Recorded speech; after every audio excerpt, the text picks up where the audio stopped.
Hello guys, just see চলেন আজকে সিগারেটের ধোঁয়ার সঙ্গে আপনাদেরকে নিয়ে যাব একটা অচেনা শহরে, যে শহরে রয়েছে এরকম সুন্দরী সুন্দরী নারী যারা নিয়মিতই এরকম সমুদ্রের পাড়ে এসে এভাবে উলঙ্গভাবে অর্ধউলঙ্গভাবে গোসল করে থাকে। চলুন শুরু করা যাক।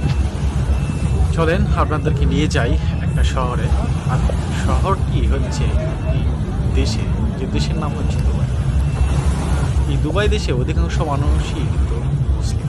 আর এই মুসলিম দেশে এরকম সংস্কৃতিতে চলছে। দেখুন, একটি সমুদ্রের পাড়ে এসে কীভাবে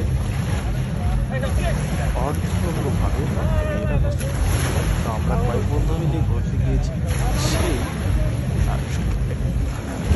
আমাদের আসলে সরাসরি ভিডিও করতে পারি নাই, যেহেতু আসলে এটা সো আপনাদেরকে একটু এখানে দেখি যে আসলে মানুষ কতটা নির্দিষ্ট বা মানুষ কোনো মনের কিছু কাজ করতে পারে।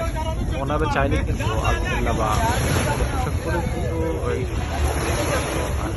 মেয়েদের তো আসলে এভাবে কিছু করার কোনোভাবে এই যে আপনারা খাওয়াটা দেখতে পাচ্ছেন না, আপনারা যারা দুবাই সাথে পরিচিত বা দুবাই গিয়েছেন বা ভিডিও হলে অনেক তারা হয়তো বা দেখলে চিনতে পারবেন যে এটা কোন জায়গা। আমি আসলে স্পেসিফিকভাবে বলবো না, কারণ আমাদেরও একটু সিকিউর থাকা প্রয়োজন।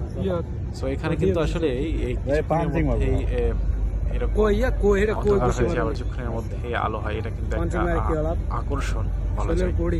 এখানে যারা দর্শনার্থী আসে তাদের আকর্ষণ করার জন্য আসলে এরকম হয়। আর যে কয়টি ছবি দেখালাম আসলে এখানকার রিয়েল ছবি এগুলা। সো একটু